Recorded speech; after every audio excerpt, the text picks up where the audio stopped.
to do business, they want to do business. But there's something in the law that they land companies are correct. I mean, there's something came down in the regulations that you can't take title from the land trust. Oh, yeah, you can. Oh, yeah, you can. And people do it every day. I've got all kinds of students all over California. Doing it too, but that you just Oh, you're doing it living too. instead of what So what his point is what's your name? George. George. So what George's point is that when you put the word land in there, you're actually tipping them off That's right. about some of the other things that I'm just teaching you right now. So you can drop out the word land and leave everything just like it is, and they go, oh, wonderful, it's a living trust. That's right. So they think it's the other kind of trust because they don't read the document.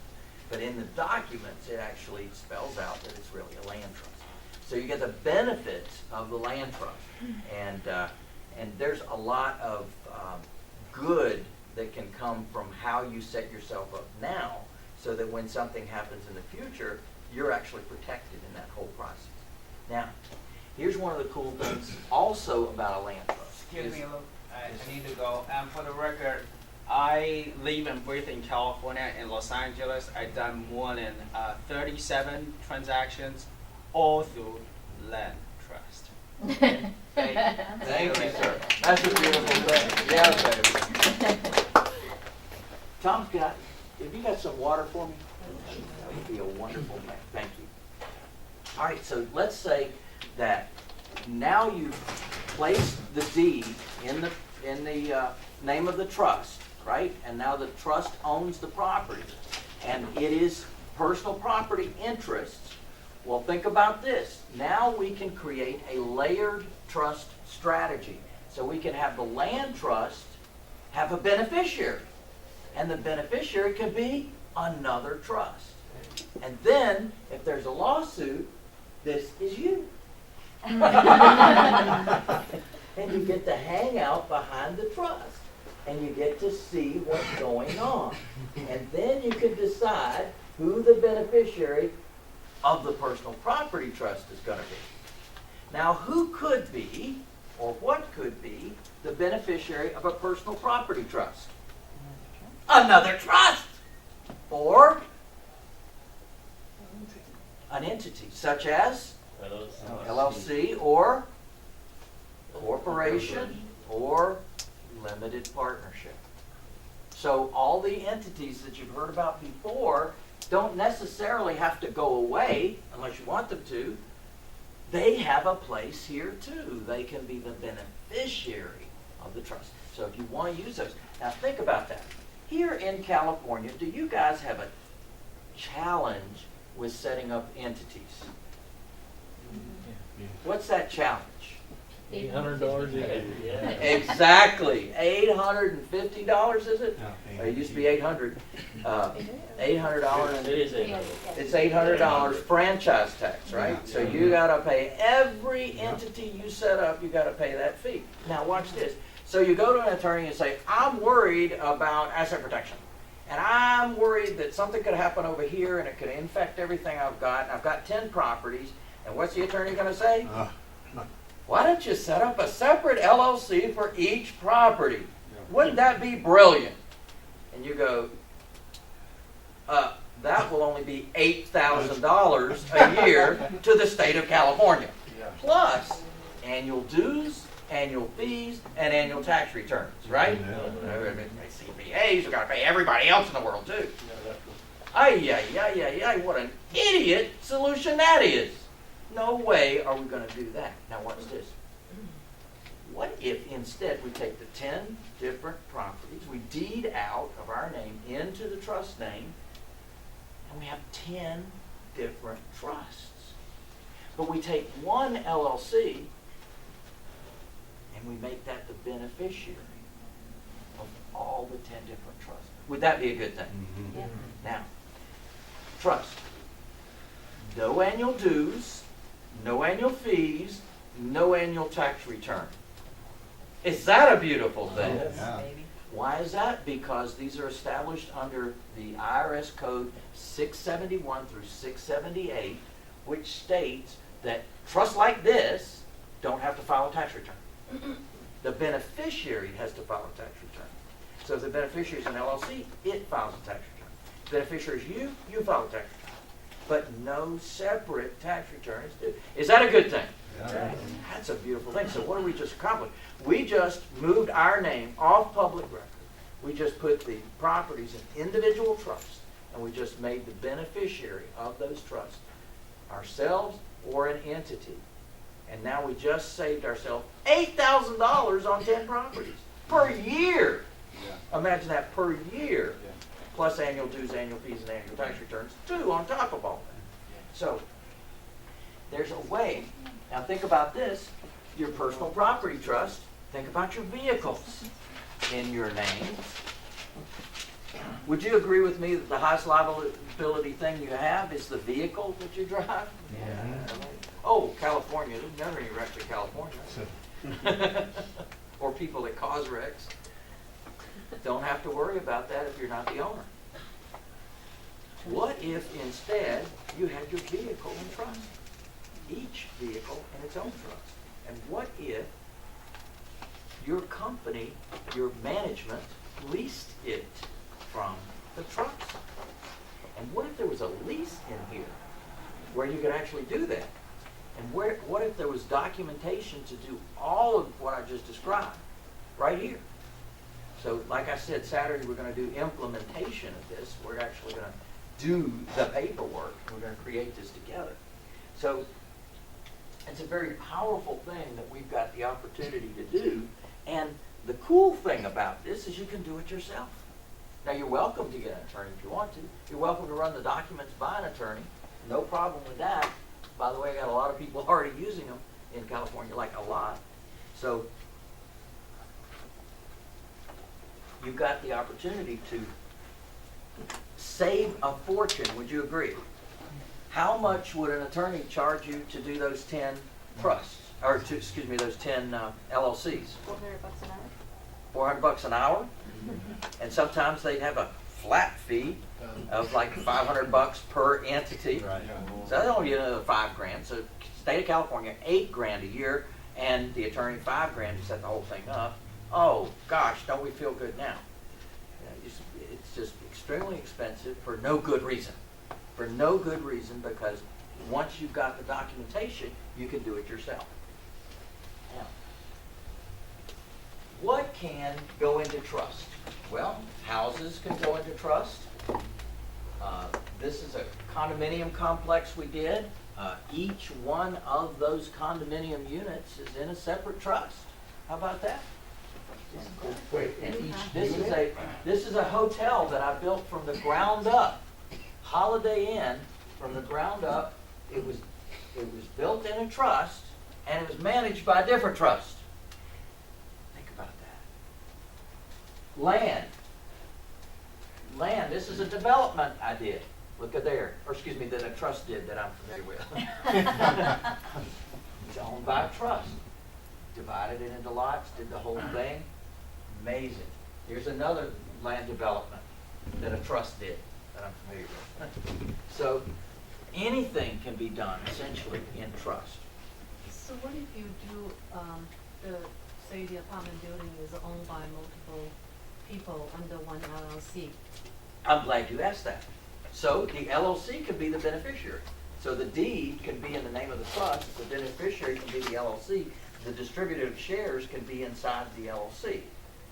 Another way of doing it is that the property can be held by trust.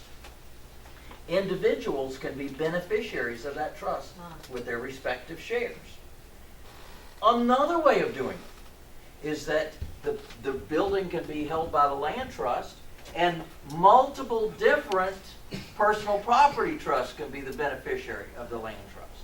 So you're even hiding the ownership of those individual interests with the individual trusts that are the beneficiary of the land trust.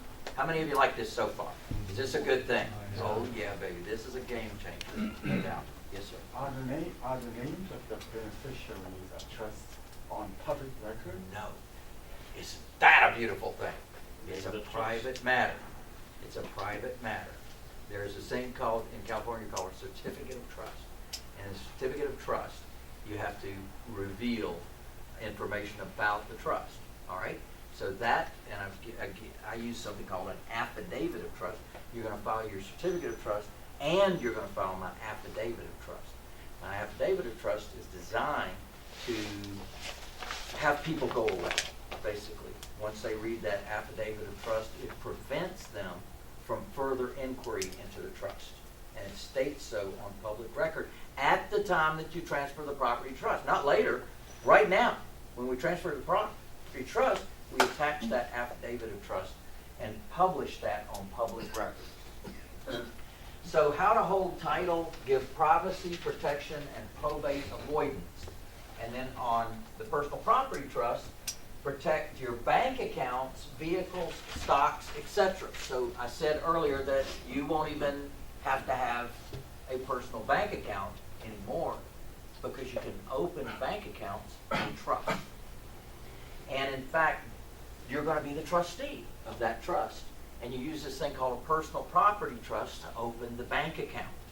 Now, you don't need a personal bank account anymore because you're going to do all your business, all of the business of the properties and everything else out of this other type of trust.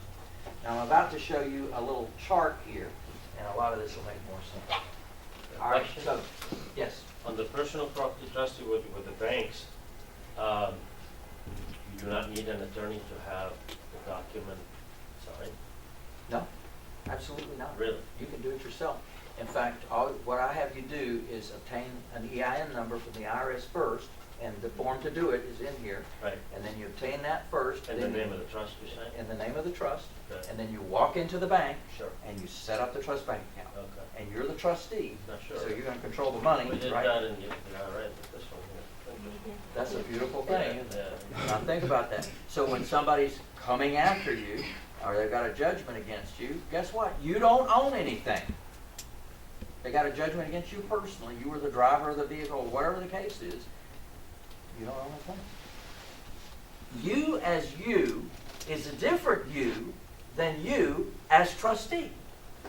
You as trustee is a different you than you as you. Is that a cool thing? Yeah. So you like just made a twin. You got a clone over here with comma trustee after their name. Now I've been signing my checks now since 1985 as trustee. Never had a bank account since then. It's always been as trustee.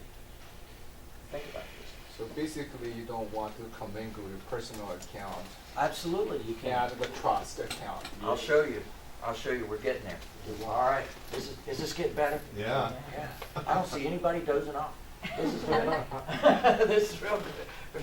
I sell that alcohol over here. I said, oh God. Oh, they're going to be falling off the chair. All right, so we put the real estate in a land trust, and then we've got the beneficiary being a personal property trust, right?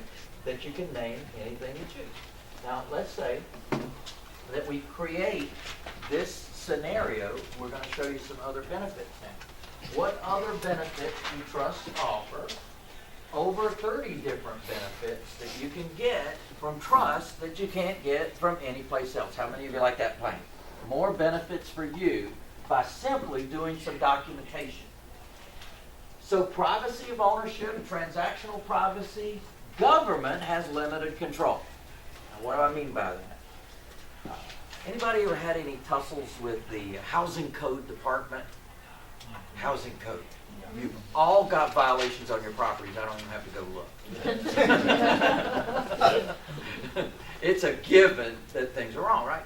So what they do is they go after you. And another thing they do is look up anything else you own. And then they try to cite those properties too.